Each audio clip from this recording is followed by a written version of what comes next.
And my story is a story about my dad.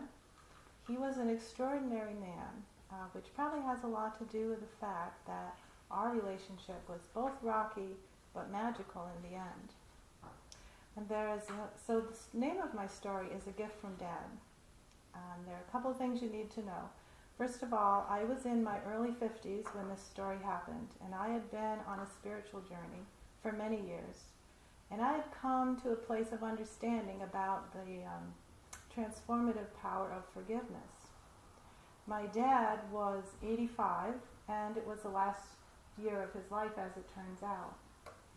And so when this story happens, my dad and I, our last encounter had not gone so well. So we had a year of not talking. When one Easter morning, so I was driving to Easter sunrise service, and this voice or intuition or whatever you want to call it told me to drive 1.5 hours to my dad's house. So I headed east out of Rutland, Vermont on Route 4, up and over Killington Mountain, down the other side, just a little ways past the ski area. I take a left on a little dirt road and I pass through a narrow valley with steep hills on both sides.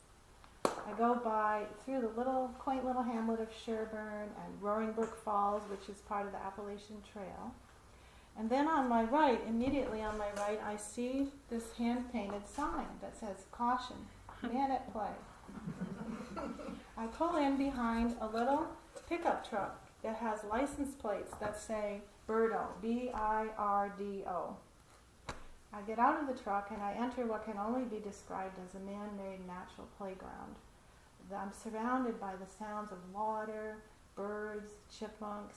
I can't help but smile. It's just so serene and beautiful. And I look up and I can hardly distinguish my dad's house from the steep, wooded hillside. He's designed it in such a way that he can lie in bed with a full view of a waterfall right outside his window as it cascades over large, lichen-covered boulders. And so my dad had been divorced years ago from my mom, and he spent the best years of his life building and landscaping this dream house with a waterfall.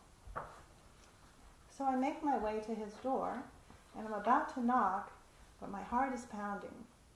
Much like the ups and downs of Killington Mountain Road, my dad's mood swings over the years had been impossible to predict. If he was on the upswing, I would have been greeted with loud bird calls from his deck, erupting from his fingers and lips. If he was on the downswing, however, I could just as easily be turned gruffly away, which I had experienced once or twice. And this is the man who had adopted my 2 sisters and me, the middle one, when I was 4. As he says, who could resist 3 little fatherless towheads? And he had tried to be a good father. He had delighted in hiding jelly beans for Easter, playing Santa, and I really loved the skating rink he made for us with the night lights so we could skate till bedtime. But I also have vivid memories of his belt on our bare behinds and no recollection of what we'd done to warrant it. Now, my dad was multi-talented. He was a biology and phys ed teacher. He was an alligator wrestler. He had served as a lieutenant with the 2nd Group of Navy SEALs in the history of the United States. And he had survived a kamikaze attack on his ship. But most of all, he was a professional clown named Birdo. And he was always on stage, larger than life, and impossible to have a conversation with, as you can imagine. He could juggle anything, including fire and swords, even while riding a unicycle or jumping on a trampoline. And his bird calls had gotten him in trouble more than once in the local supermarkets, where the general reaction was either to run in the opposite direction or gather around in astonishment and wonder at what he could do. And my dad's greatest passion was instilling, with a can-do attitude, inspiring kids and adults with a can-do attitude to stay fit and healthy.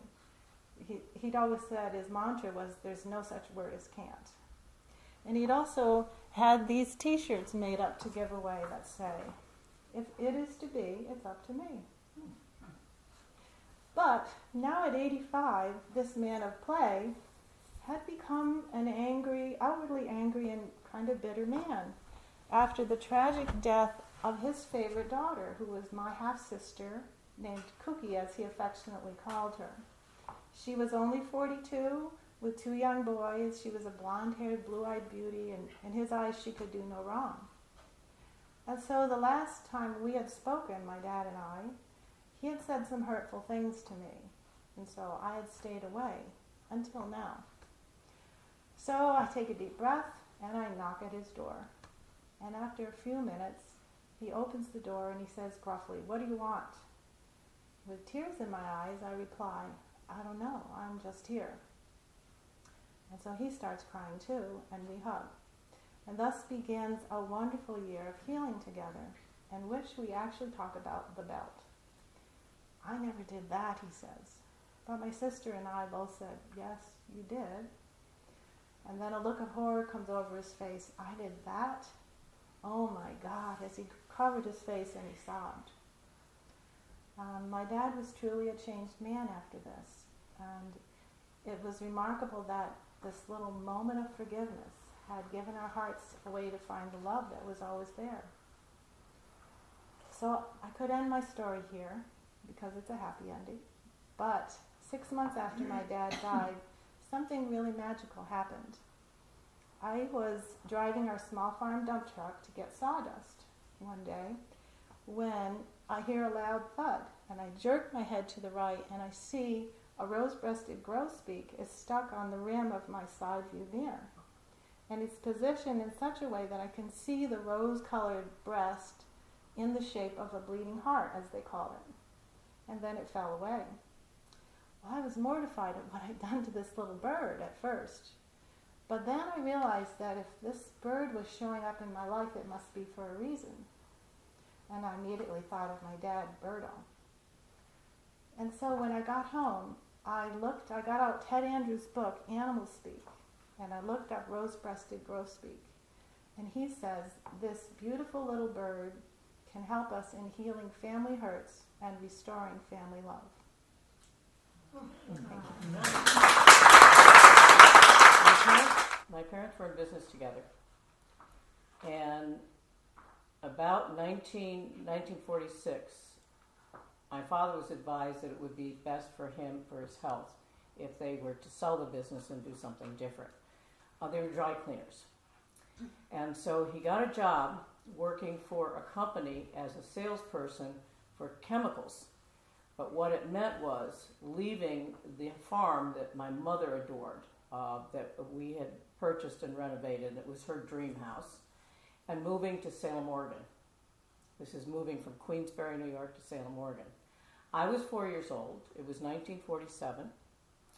My brother, Keith, was 10 years old. He's my date man. I always check with him. My brother Harn was 13. My sister Marilyn was 16. And we had an extremely large German Shepherd dog. But we fortunately had a 4-door sedan. With that, we proceeded to move across the United States. 4 children, right? 4 children, a big German Shepherd, and my mother and father. Much to my father's humiliation. He felt like we were kind of like the Okies coming the other direction, and a lot of times he wore a coat and a hat, so nobody would see him because he got stuff piled up in the car. Well, in those days there were no super highways, so it's kind of a long trip over, and especially with a lot of kids fighting in the back. As I recall, and I don't really have a lot of memory of it, I think that what we did is when we did come to a motel, we all kind of doubled up together, which was because we didn't have a lot of money. Well, we got to Yellowstone National Park, and he decided that he was going to really splurge. Part of the reason he wanted to splurge was he had not been alone with my mother for what seemed like 3 or 4 years. And this was a pristine atmosphere. So what he did was he rented a cabin for my brothers. My sister and I were going to have an adventure because she was 16. We were going to stay in the car. And he was going to be alone with Mom. I don't know. Maybe they were going to be reading poetry or whatever. What happens when you're 4. So he decided that he was going to check. and before he turned in for the night. And so he crept over to the cabin where my brothers were staying. And he listened, and what they were talking about was there had been bear warnings in Yellowstone. What would they do if a bear showed up? Well, they had all kinds of ideas. Now, one of the things I have to point out is my brother that was 10 years old had about 40 to 50 pounds on the brother that was 13 years old. That brother never got his growth spurt until his first year in college. Keith was always born big. Yeah. So they were talking about, we're going to do this and we'll do that, and I'll hit it over the head, and I'll do, they had all these kinds of things they do. So my father just couldn't resist it, so he started scratching at the window. Around to the door, scratching. Well, all hell broke loose. When he went back, he looked through the window. My brother that was 10 was up in the rafters of the cabin. And my brother that was 13, weighed probably about less than 100 pounds, was pushing the dresser against the door, okay? And this is not a very long story because he had to spend the night with him. So the joke really backfired. And my sister and I got to spend the night in the cabin with my mother.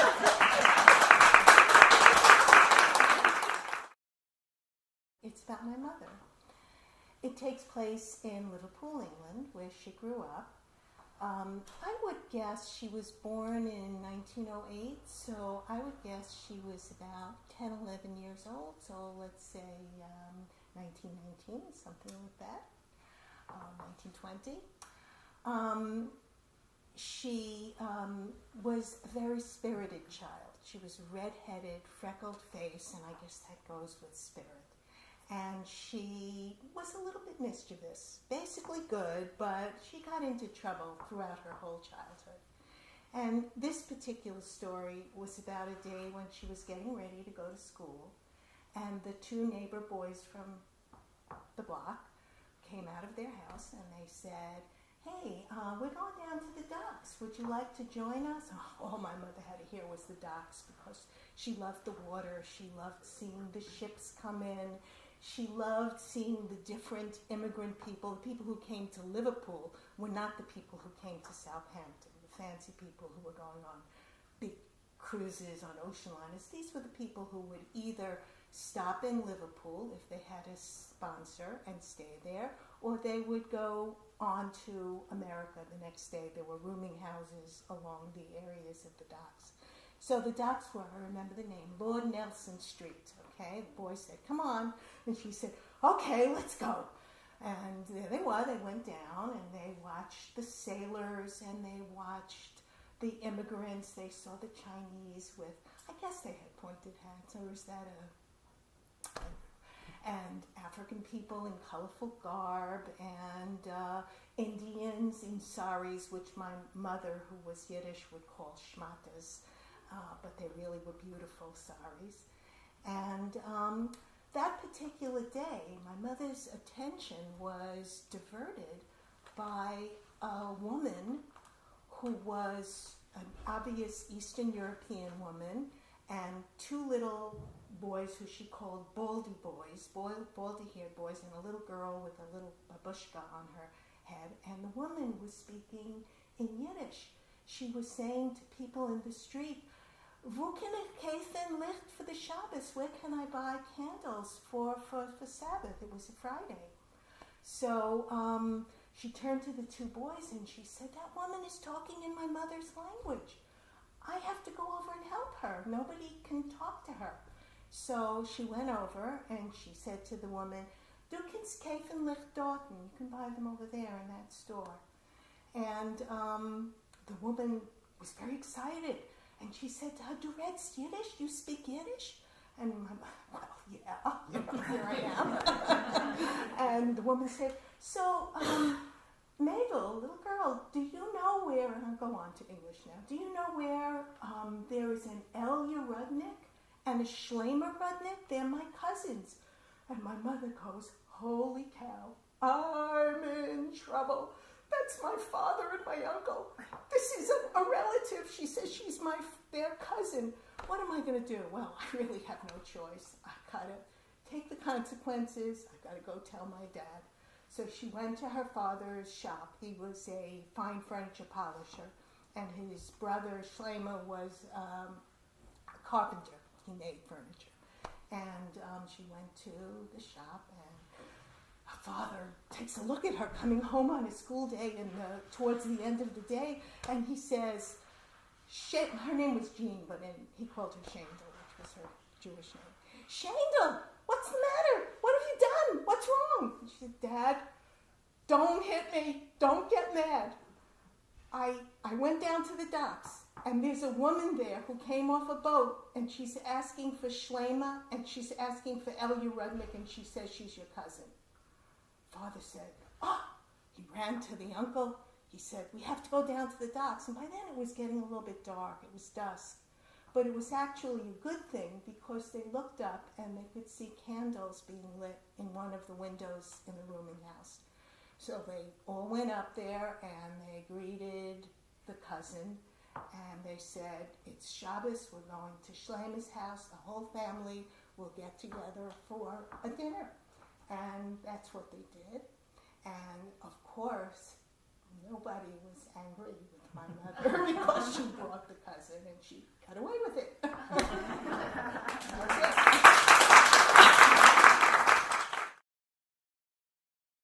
The other day, I did pick up one of the sketchbooks that had to do with our year in France, which was long ago. And I looked at the pages and I said, there's Candace. There she is. There's Candace. So that led to this the title being Remembrance of Things Past. I guess that's as good a title as anything. And the story here is that years ago, when we were newlyweds, we'd been married a year, my husband and I saved up our money. We had a very stringent budget. We were both working, and I was going to school at night. And over about a year, we had enough money for a year, we thought, in a pretty inexpensive part of France. And we wanted to go where Cézanne had worked and lived, which is Provence. And at this point, I did get my degree. I remember going on my bicycle up to Columbia, picking it up from a pile. And so we were really prepped for this, leaving our old life and going to France. And in those days, you could go on a steamship. It is the greatest thing. So we were very excited. It was the Flandre, which is the French line ship. And we had the habit of looking at the boats at the dock anyway. And there's this elephantine sound. We were on the ship, and this elephantine sound comes, I don't know if you call that a horn. It's amazing, and you get so excited. I get excited when I think about it, and I'd like to do that again. And on the deck, this is tourist class, people were, they had all been waving to their friends, but as we went out of the harbor, it thinned out on the deck. The passengers were thinning out and going to their staterooms, and I was shocked. There was my French professor over by the railing, and I wasn't ready for that. I can't explain that, but you may understand that. And she was with her 8-year-old with the little bouncy braids, little freckles, and very peppy 8-year-old. And this is Madame P. and Martha. But in fact, she was Martha from Minnesota, so she was, at that point, she was loosening up. I mean, we had a different kind of relationship from the one in class, thank goodness. Well, we did really all four become fairly close. It's a 5.5-day trip, a voyage. You sit in your deck chair, and we, chatted and played ping pong together. It's just like a floating hotel. It's very elegant, as I said, even tourist class. So, and this was our phase where we got to know each other. But that was the end. I mean, not the end for the whole story. When we got to Paris, we went south and they went on their way. Then the story here is the Cezanne part. You all probably know something about Cezanne, and we found a place, a little farmhouse to stay in as boarders, right near Cezanne's studio, which is a museum.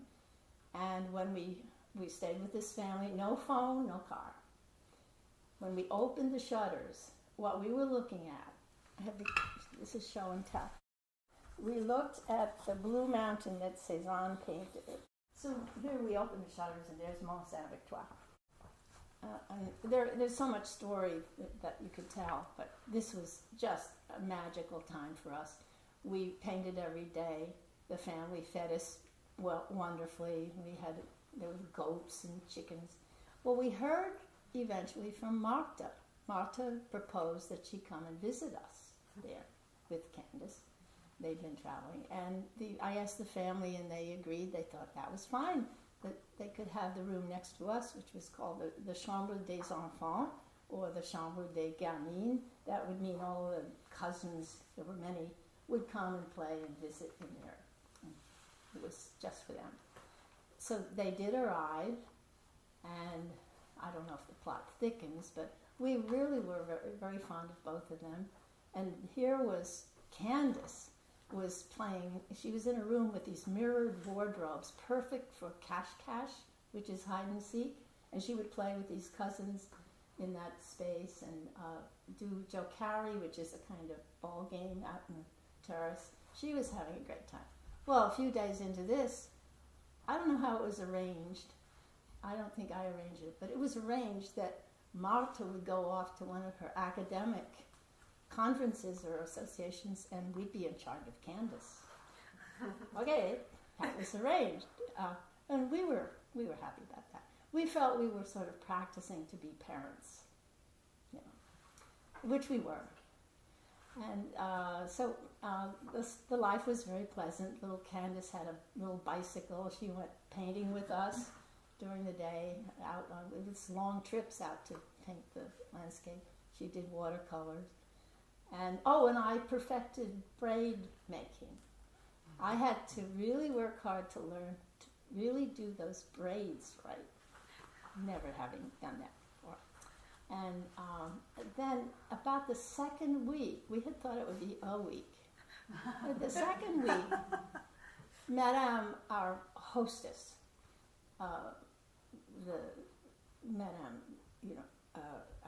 her name is not important, Madame. She quietly said, do you really think that Madame is coming back? And it hadn't occurred to us. But we weren't really averse, because Candace was terrific. We really liked her. She was in the next room, and we did everything with her. And I don't know if I could end the story there and say, well, she's been with us ever since. But no, Marta did. There were a couple of postcards from her. I remember that. There was hope. She did come back. She did take her daughter, her really darling daughter, we were in love with at this point, and I never saw them again. That's not the end. So then it's really the room. The room has a story because of all the people. A number, maybe 10 or so years after that, we took our boys. We were real parents, 4 and 6, and we were going through. It was a short visit. We got permission to stay in the same room, and they were in the Chambre des Enfants next to us, and they were playing cache in the room with the mirrored wardrobes and with the cousins and all the same atmosphere. They loved it. That's the end of that part of it. Recently, as a widow, I was going not too far from X, and I thought, oh my goodness, is there anybody left there? And I contacted them, and the daughters were now 91 and 92, and invited me to come and have tea on the terrace. And I went in, I sneaked in more or less. They were busy with their tea, and they had another guest. I went into the house with my package I had brought with me, and I neglected to describe the room, really. I went up the marble stairs under the chandelier, and there was that damp smell that stone houses have, and it followed me up. And I went to the Chambre des Enfants, opened the door with my package, and this room had become a gallery. It was full of drawings and paintings that the Whittons had done that were all collected in that room. And then I opened it up and I took Candace out. I had a drawing of her. I took Candace out and I put her up with everybody else. And Madame, my hostess, had come up behind me and she said, "Voila, toute la famille."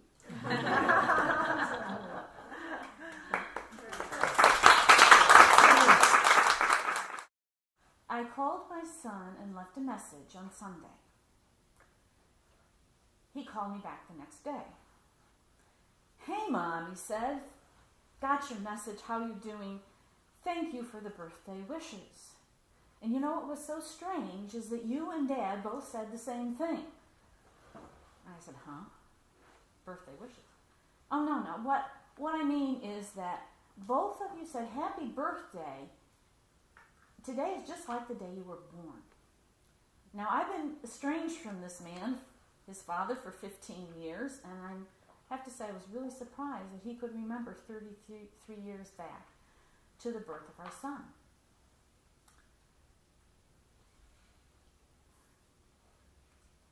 Well, I said in my thoughts, it was a beautiful day. Just like his birthday this time. It was June, and the sun was sparkling in such a way you just wanted to grab it up. The air was soft, like a mother kissing, or I would kiss his cheek. I remembered all that, and I'm surprised his father did too.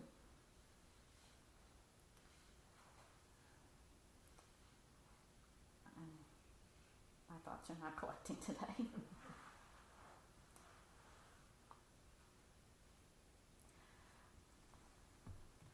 Well, he continued on, and I replied, "Yes, beautiful day." He continued on and said, "Yes, it was a gorgeous day."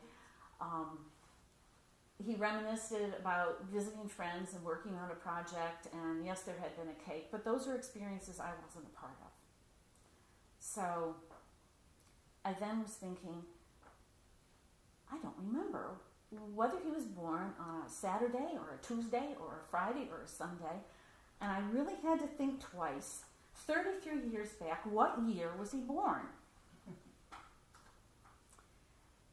Well, I do remember a few things that are remembered because of markers.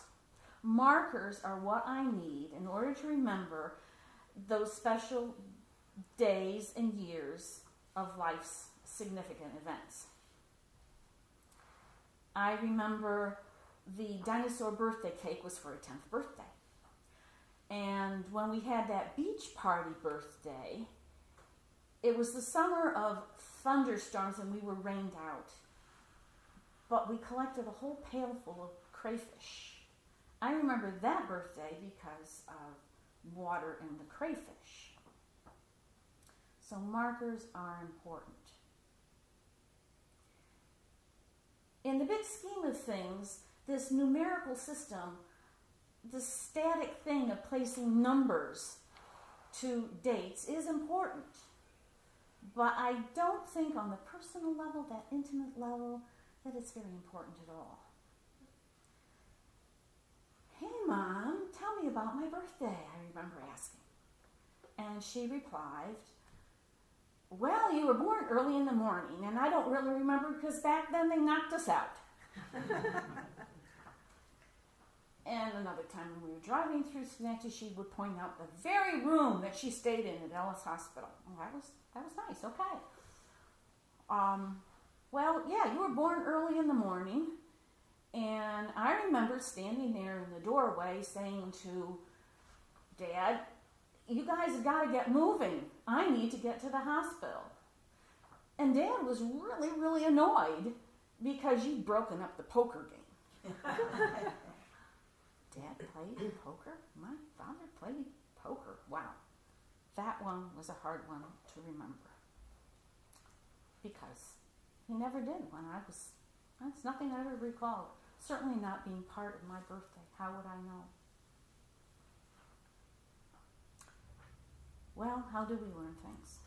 I do remember in grade school learning the calendar. It was the time that we had class in the basement of a church. And there were 4 or 5 seats to a row, facing a wall, no windows. I sat with my shoulder towards the metal cement post in the back with my back to the vinyl dividing wall. And in front of us on the blackboard was chalked out 2 columns. January, February on to July, and August, September, October, November, December. This was the calendar. We were grade school kids and we were supposed to learn this. Everyone was to write down the months of the year as it was on the board and learn the calendar. That was it, just words. And dutifully we all sit and do that. So that is how the calendar was learned by me, and that's how it was programmed in my brain. It was programmed January to July, August to December. But something's always been missing with that kind of system. That pattern just hasn't worked for me because July is left out there floating as a summer month all of its own. And I've never been able to connect up where winter is because December was down here in January or something. Then when the new year comes, you flip clear over to January on the same calendar, and I never get to a new year. That makes sense. But, wasn't the new year somewhere between August and September because that's where school started? Now that was only compounded in my brain when I became a school teacher and had 3 kids. I'll never get over it. Yes, the year starts September 1st. Call it that. Well, that's how I learned what the calendar was all about. But on that day, I remember looking 2 rows over. I remember studying Joseph. Joseph had tan skin and a full face with dark, dark eyes, and he sat bundled in a brown sweater because that darn old basement was always just unpleasantly cold. And Joseph was staring at these 2 columns. Joseph never talked, and the teachers just kind of left him on his own. Over there, in the back, along the jogging wall. We were taking our usual hike through the village, up over the village bridge. Joseph was behind me, and for some reason I just knew he had just stopped. So I stopped too, and I looked at him, and he was staring down over the cement guard wall of the village bridge. And I looked down to try and catch what he was studying, to see if I could fathom what he was looking at. The water was high and really wild as it flowed past underneath us. It wasn't coming that way, it was going this way, towards us, under the bridge. And there were pink flowers and nightshade with a bright red berry growing among these jagged, retaining rocks. I couldn't see what Joseph was staring at.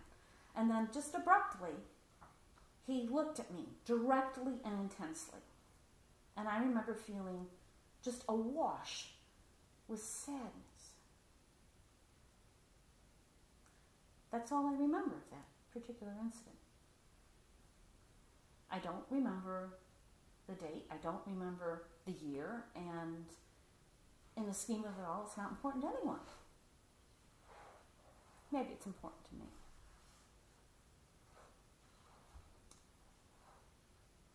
Well, I can go back to thinking about what my mother had said. And I'll go back and recount that there's something special I believe, in everybody's birth date. Certainly, recounting about the poker game wasn't anything that meant a lot to me in a sense, except of a wow, Dad. But my daughter's birthday, I remember, her birthday was pretty special, all her own. And that's because by the clock, she was born 1 hour into her own day, 1 hour beyond her father's birthday, 2 days beyond her grandfather's birthday, and 5 days beyond her cousin's birthday. 1 hour into the day, and it was beautiful. The neighborhood was dark and still. The night birds were murmuring in the bushes. And I remember a bright moon, not full moon, but a bright moon coming up at my left shoulder, and it was gentle and constant. And that moon helped pace me on the way to the hospital to what was a fast and precipitous delivery of 17 minutes.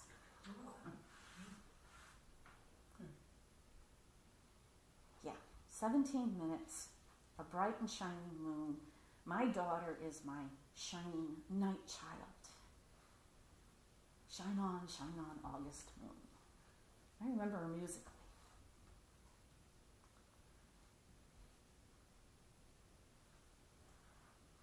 Well, the moon phases are important, and we have given the 12 months of the year, well, like they came about, I think, because of the moon phases. We have the full moon. Every culture that I've ever read about has designated some kind of name to the full moon. And I finally learned that I guess the new moon is where you get 2 full moons in 1 month's time. But all this numbering stuff is kind of arbitrary to me if all you need to do is look at the moon. And these names are pretty interesting. You have pink moon and strawberry moon, the wolf moon and the starving moon, and like I just said, blue moon. Hey, that's kind of cool. Never been able to find all those names together, but that's something to work on. It would be interesting to do. And it's awareness that I'm now gathering. Certainly my children don't have a conscious awareness of their birthing, their birthday. The natal moon. There's another name for you. The natal moon. They don't have a conscious awareness of it, but I do because of my careful observance when they were born. Now, I'd rather give my kids the words of their birthday than that numerical date on a page. I believe that when Joseph turned to me that day, he was conveying a message. He was conveying a message of a different way of knowing, a different way of having knowledge. And this different way of knowing I've learned about. I've learned to embrace it. I've learned to appreciate it deeply. Joseph was born knowing this. He was born knowing because he was Oneida or Onondaga Native American. He didn't need to talk to our systems. He didn't need to learn our systems. So I can look out now, having celebrated my birthday this winter, and say, I've experienced my birthday. It was the time of the popping trees.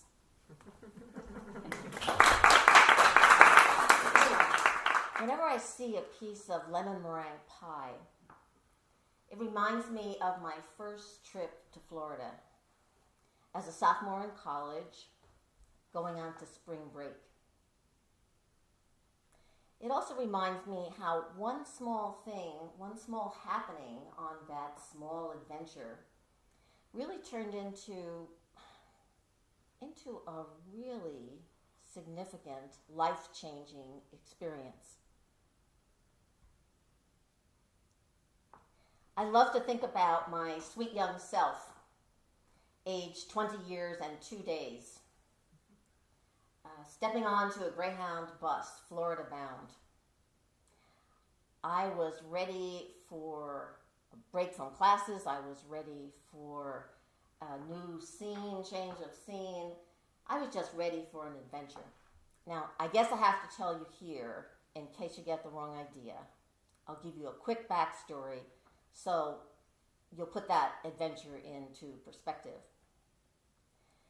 I grew up in a happy, secure, and very homogeneous community. I would not be exaggerating to say that 99% of the people around me were very much like my family. They worked hard, they earned enough to support a family if they managed carefully. They were active in the local Catholic Church, they organized their social life around the parish, that's where they were from, St. Vincent's Parish. And they were enrolled in the Albany Democratic Party. 100% of the people I knew were white. I attended my parish elementary and high schools, and like many of my classmates, after graduation, I walked 2 blocks to the west to a small Catholic women's college, a very good college, where I attended classes as a day student and lived at home with my family. So to summarize, for the first 20 years of my life, all of my formal education and most of my life experience took place in a 1 square mile piece of the Pine Hill section of Albany, New York. So when I went to buy that ticket, that bus ticket, it was not to Fort Lauderdale, where I knew some of my friends were going. No, it was a ticket for St. Augustine, where my grandparents went for 3 months every year trying to escape the harsh winter of upstate New York. It was springtime now, it was time for them to come home, so my less than frivolous reason for the trip was I was going to Florida so I could help drive them back to Albany. I was traveling not with a band of merry fun seekers, but with my Aunt Eileen. Technically, Eileen was my mother's sister, but she's 17 years younger than my mother and only 7 years older than I am, so we really grew up together. We formed our own version of sisterhood, so I was happy with my traveling companion and with our mission. I also looked forward to a free week at the beach and the chance to hone my highway driving skills on the trek back up to the north. To make my trip a little more interesting, I decided to make a pledge. I will eat 1 piece of lemon meringue pie at every rest stop on the bus trip from Albany to St. Augustine. It was kind of a mini research project to legitimize my spring break. I wanted to test the theory that the farther south you go, the tastier the local pie is. Lemon meringue was my flavor of choice because lemon meringue was always my favorite choice. So Eileen and I talked and laughed over countless miles of highways and secondary roads and bus transfers. Until, before we knew it, a mere 17 hours and 4 pieces of pie later, we crossed the border into South Carolina and were pulling into the station where we did our next transfer. Eileen grabbed the brown and red bag that was under her seat and started down the aisle. She called back to me over her shoulder, "Come on, we're late getting in here. We don't want to miss this connection." So we ran. We had purses and suitcases flying. We ran toward gate 11. Out of the corner of my eye, I noticed a snack bar, but before it could even register what did that mean to me at the time, I heard a voice coming from behind me saying, "No time for pie at this stop. We have 3 minutes to catch the next bus." So I sighed and kept running. We passed a magazine stand, a telephone booth, a water fountain. I rounded the corner and startled to realize that over that water fountain, I had seen a bright white 10 by 12 sign. And it screamed at me as we went by, but it took me a minute to hear it. it said to me in shrill block letters, "Whites only." And now, as I was coming up around the corner, I was coming to another drinking fountain, but this one was very different. It was stained and leaking. There was a hairline crack that went down the left side, and it looked like any minute there was going to be big trouble with the water here. Over that fountain, there was another sign, probably 10 by 12 also. It was dingy and faded, but unequivocal. It stated simply, "Colored." I'm sure my mouth dropped open. I didn't know what to think about it.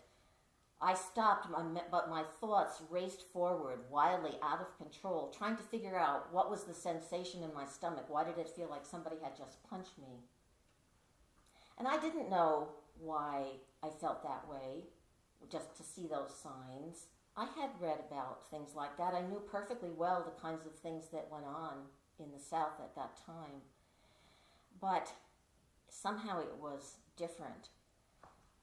Standing there, all the things that I had ever read about race relations broke loose out of the academic storage part of my brain, flooded across and latched onto this image that was burning into my mind of this dilapidated sink with the wretched sign over it. I thought about it for a minute, and then I said, this must be what it means to realize something, to make it real, realize. And it was, seeing that sign, it was so different to me. It was so powerful, and it was just way too real. I stood there stunned. Eileen rushed behind me and grabbed my arm and said, "Come on, we have to go. We don't want to get stuck in this place." I hesitated for a minute, and then I rallied. We got to the gate 11 just in time as the doors were closing. We squeezed in and sat down. We're on the road again. We were kind of breathless from all our running. So Eileen and I sat there in silence with our own thoughts. Reluctant to talk about what we had seen there because of the close quarters of that very crowded bus. And in hindsight, it was probably just as well that we had to have some silence, because I think it helped me to work through some of this, to sit with it for a while. I noticed then that almost all the other passengers were black, and almost all of them carefully avoided eye contact with Eileen and me. There were a couple women who would give us sideways glances and then look away as soon as we looked to them. They looked curious. There was one woman who was very friendly. She was across the aisle, and when she took a very good-looking piece of fried chicken out of her crumpled lunch bag, she offered it to me. Ugh. I said, I have to say no thank you. I said, I had a piece of pie in Fayetteville, and it's still up here. I said, it looks good though. And for some reason I said, it was lemon meringue. I don't know why I explained that, but it seemed to work. She said, honey, y'all better bring me a piece next time I see you. And I said, okay, I will. Next time I see you, I'll have a piece of pie with me. And we both laughed at this little nothing that kind of connected us. And then we sat back into our separate journeys. 25 minutes later, Eileen and I realized that we were, in fact, on the wrong bus. It wasn't totally wrong, but it was not the express bus that went through South Carolina in a little less than 3 hours. No, it was the local route. And that bus, we watched on the map, there was a map in the seat pocket. That bus route zigzagged back and forth across the state for almost 7 hours. Very few highways, on the country roads and byways, and I don't know where else we were. stopping at almost every general store we passed, especially the ones that had a gas pump outside. And each time we stopped, they would drop off or pick up one or two passengers. It turned out that extra time in South Carolina was also helpful to me. It gave me some time to do some thinking. I thought about exactly where I was at the time and what I had just seen. I thought about the days and years before yesterday and where I was and how I was. And more important, I started thinking about, what happens after I get home? What am I going to do? I dozed on and off through the night, kind of floating between periods of deep sleep and periods of sharp wakefulness. Well, we finally got out of South Carolina. We switched back to an express bus, and we arrived at our final destination before we had to make any more transfers. I was really glad to stand up, to stretch my legs, which had not been used much in the last 30 hours. That is 30 hours. I ordered my last piece of pie, and then Eileen and I went to find my grandparents and to bask in the luxury of some very long overdue showers. St. Augustine proved to be very pretty and quiet and full of many very white, mostly elderly visitors from the Northeast. At least the part of the area that we were staying in was. When I was not engaged in my duties as either granddaughter or beachcomber or tourist, I had spotted a tree-lined lane that had this beautiful canopy of Spanish moss over it, and that turned out to be a wonderful thinking place for all the thinking I was inspired to do that week. I spent a lot of time thinking about the word realize, what it means to realize something, what it means when you learn it but don't realize it. And I spent some time wondering, how can I manage to get more of this?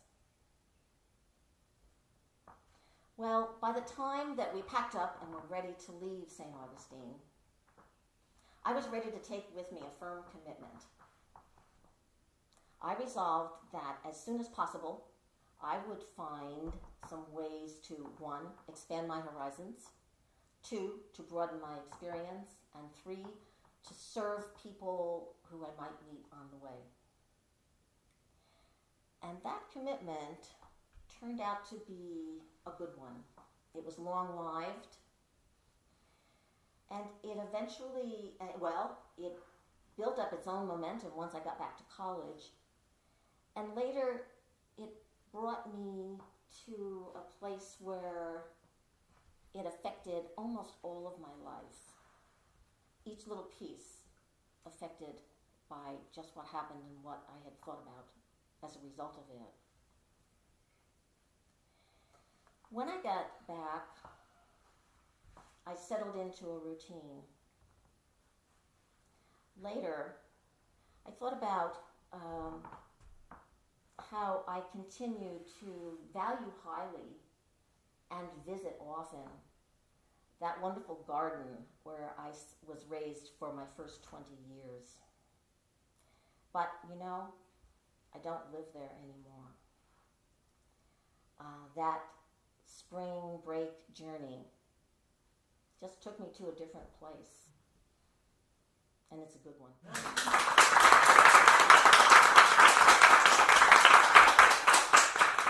Dorothy Evelyn Madison was born on November 18th, 1927, in Paulet, Vermont, in the Great Vermont Flood of that year. It had started raining in October, hard, and it continued all the way through October and into November, and by the time my grandmother was ready to deliver her daughter, her only daughter, Joe and Evelyn Crandall's only child, the Meadowee River had jumped its banks, and the flooding had come right up to the little farmhouse they were renting. And there was no way for the doctor to get across the bridge and help deliver my mother. But my grandfather's mother was able to get there and help out. This was a hard time back in the late 20s and early 30s in this area. People were poor. They were poor. And Joe would go where the work was. And the work was maybe on a farm or maybe up in Granville in the slate quarries.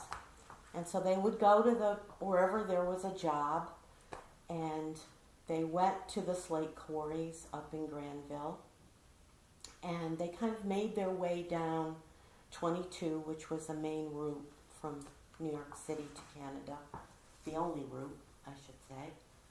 And they ended up in the wonderful little valley of Camden Valley, which is kind of near Salem, and it's a beautiful little valley nestled between mountains. And there Joe found work on a farm, and Evelyn took care of the family, the three of them. She didn't work, she worked in the home. My mother grew up a solitary child, and at this point in the story, she was probably 11 years old. She attended the one-room schoolhouse, the Camden Valley School, and she became the custodian who would go earlier than everyone else, and she would make sure the fire was lit, that the floor was swept, and the blackboard was washed. She had a really nice relationship with her father, Joe. And one day,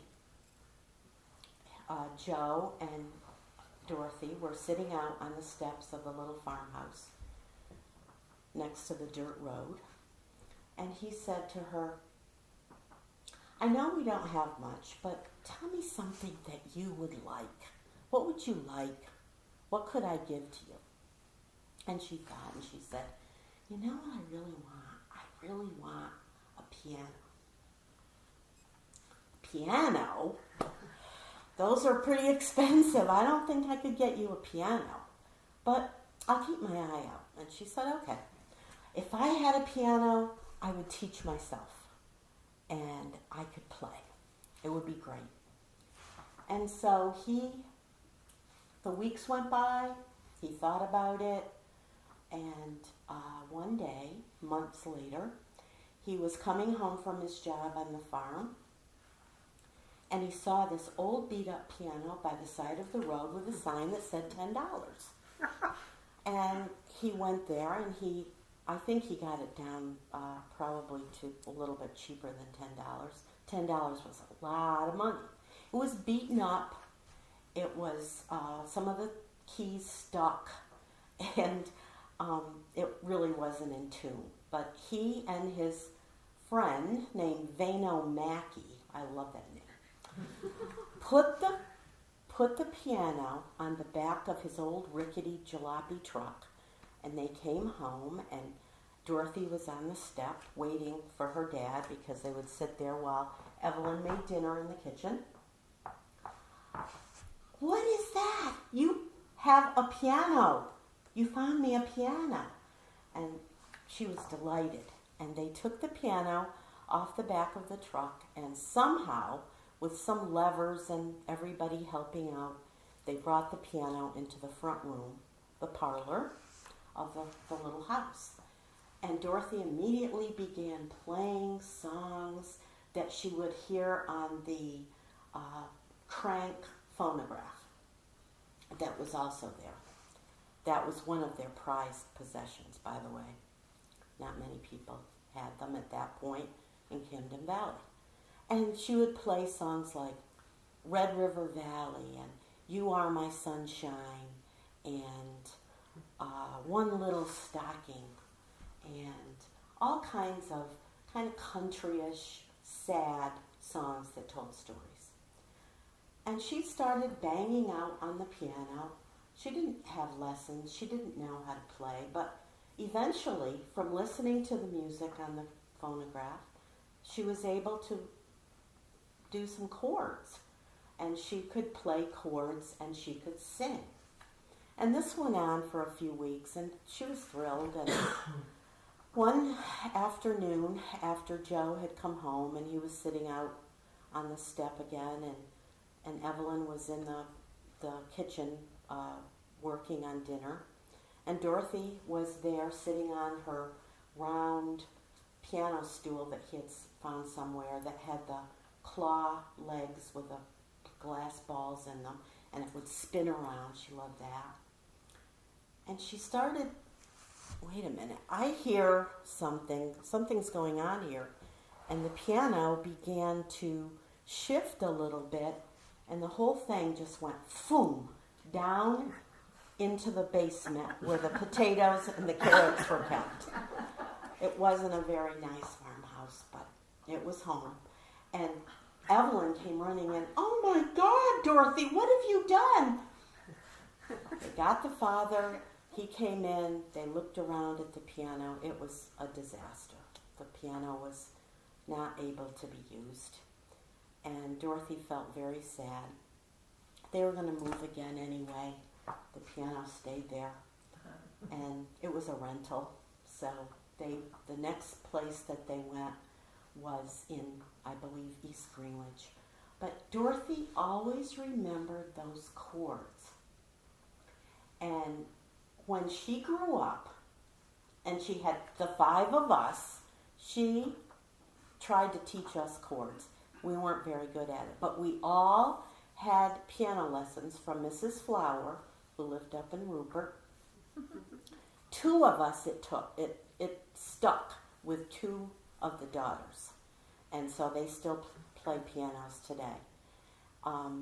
My mother would gather us around her old piano that my sister now has, and she would bang out "You Are My Sunshine" with her chords, and we would sing, and we had a great time. And it all came from the piano that ended up in the cellar.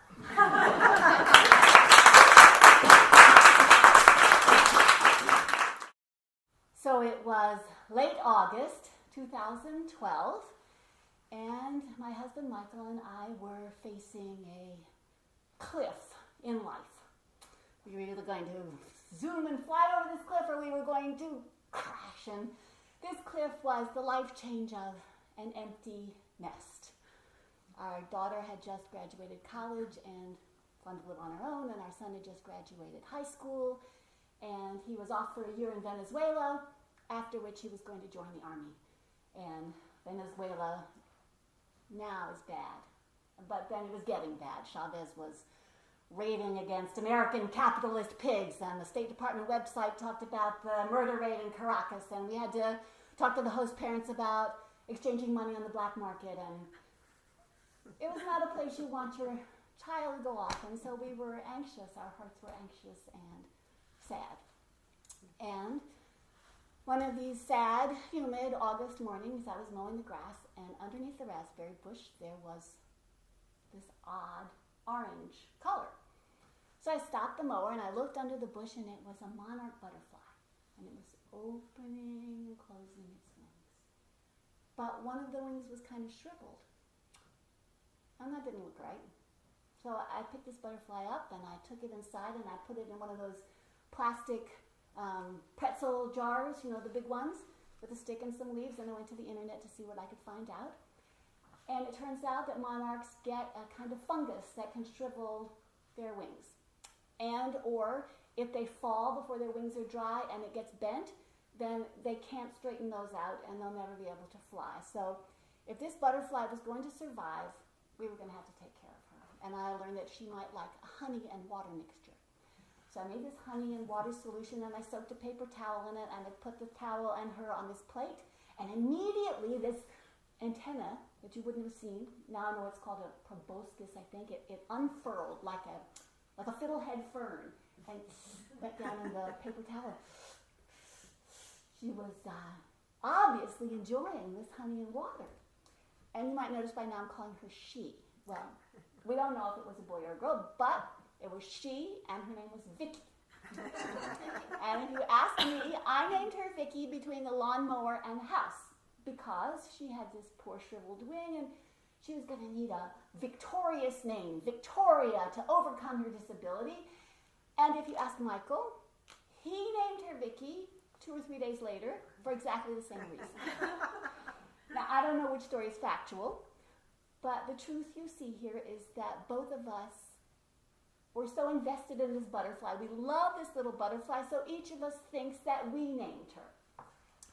And she was awfully cute. She would crawl up my arm, and she found this place she liked to perch on my shirt. And she would ride around on my shirt all day. If I wasn't off somewhere in the car, she was sitting on my shirt. She would wash the dishes with me. She would go and work in the garden with me. Same shirt, right? She would walk the dog up the hill with me. She was always on my shirt. And you'll notice that she was right over my heart, my sad heart. And I kid you not, it felt like she was drawing the sadness up out of my heart. And she was putting in this little bit of freshness and beauty and youth. And I can't tell you why, but I can tell you that it felt tangible. There was just something so sweet and hopeful about this little butterfly, not only for me, but for Michael to watch it. I don't know. That was just there. It was like she was helping us. And when she wasn't on my shirt, one thing she liked to do was to climb up the kitchen window screen. It was a casement window with a tall screen, and she would climb up here. And I guess she felt like she was outside when she was really safe inside. So one day I left her there, and I went off. I don't know where I went, in the car somewhere. And Michael came in a little later and found her drowned, he thought, in a bowl of water that I had left. I shouldn't have left in the sink. And he was, horrified. He couldn't bear that she might be dead, and he fished her out, and he held her in front of the fan. It was August. Of course, the fan was on in the kitchen, and he held her and held her and held her and held her, and she moved. So he held her and held her some more. I don't know how long it took, but quite a while, and her wings dried out, and she revived. And when I came home, I couldn't have told there was anything wrong with her if he hadn't told me that had happened. And another time, I left her by some flowers. Our patio was gravel, and there are in-ground flowers in containers, and I left her by a flower by the hosta plants, and I went to leave the others. And when I came back, she was gone. And she couldn't fly. Where could she be? We looked in the flowers. We looked all over the gravel, down the path. She was gone. I mean, we looked a long time. And finally, pit in our stomach. That's the way life is. Children leave, bad things happen, butterflies die, they disappear, everything is terrible. And so that was it. Came out some hours later. There she was, flopping around by the hospital. And I ran over and picked her up.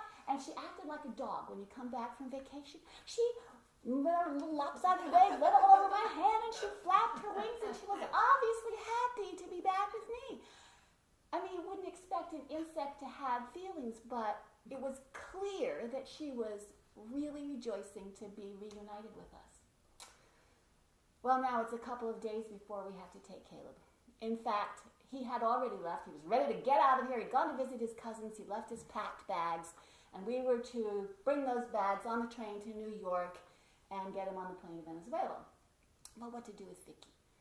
Leave her for the pet sitter, who wouldn't have the time to to enjoy her, to take care of her, or bring her in her pretzel jar on the train through the streets of New York City. So we couldn't decide. Well, she was on my shirt, and we walked up the hill with the dog, and on the way back down, it's a dirt road, gravel, boom, there she was, and I almost stepped on her. I picked her up, put her back on my shirt, another step, boom, there she was. It's like she's jumping off. So I picked her up. Why is she jumping off? I looked around. There was a flower right there by the side of the road that she was smelling. I think she was trying to fly to the flower. And I think that's because I picked the flower, and she was very happy to sit on that flower the rest of the way home. So, she didn't do any more jumping off, so I think it was that flower. But whether it was the hitting the gravel or the fungus, the next morning when we came downstairs, Vicky had left this life and gone on to the next. And so it was convenient because now we didn't have to figure out what to do with her, but we were sad. Michael made her a little box with cotton in it, of course, and we left the box, and we took the bags, and we got on the train in Albany, and we went to New York, and we met up with Caleb, and we took him 4:30 in the morning to JFK, and I thought the plane left at 6 or something. We would have a little while to sit and talk, and Dunkin' Donuts wasn't even open. There wasn't anybody there really except the people for this plane, but they processed him right away, and then he was able to get on the plane right away. And no, he would want to sit and talk to us. No, he wanted to go and get on the plane, and there he went down the hall, and there he was gone. And I wanted to sit there, wait for the plane to leave. What if he wanted to get off the plane? What if he needed us and called on the phone or cell phone? So we sat there, 10 minutes, and Michael said, "This is ridiculous. Come on, we're going to leave." And so I deserted him on that big bad plane and crying on the subway all the way back to the hotel, and we took a stupid nap and get back on the train and go home without even the suitcases, empty, and get in the car and the interminable drive up Route 40 in Easton and Greenwich. Passing the paper plant in Greenwich, there was this beautiful, intense rainbow over the sky, just vivid. You could see both sides. The next day on Facebook, everybody had posted pictures of this rainbow. I mean, it was a stunning rainbow, and we pulled off the road and just looked at it. And there's something about rainbows. It's the reason it's the end of that Noah story. It's a hopeful, healing, I don't know what, about the color, the nature, the magic of it. We just soaked in that rainbow, and it was like, okay, it's going to be all right. And we got home, and of course we were all right. This happens to everybody. And so we were okay, but we still hadn't buried Vicky. So we took her in her little box, and we buried her. And I wanted to show you a picture of the box that Michael made for her. And it says, "On broken wing, she healed our heart." And that's the story of Vicky, the butterfly.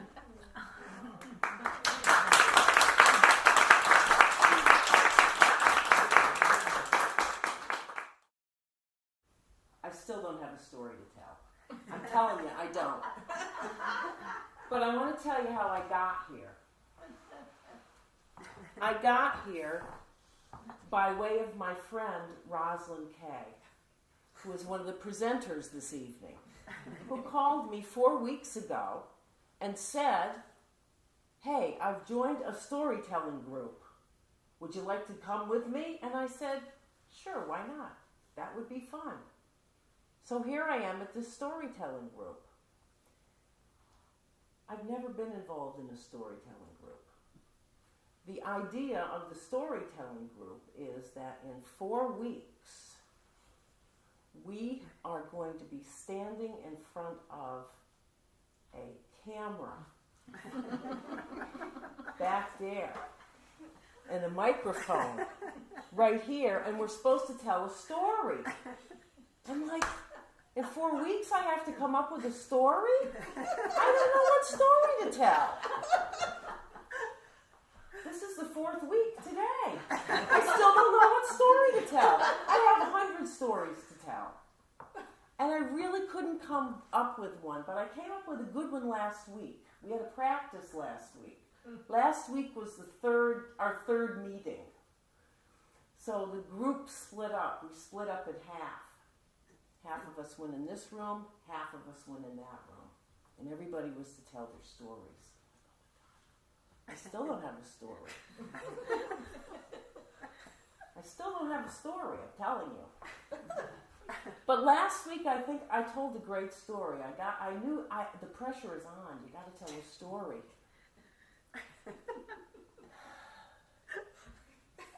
The first problem is, what do you wear?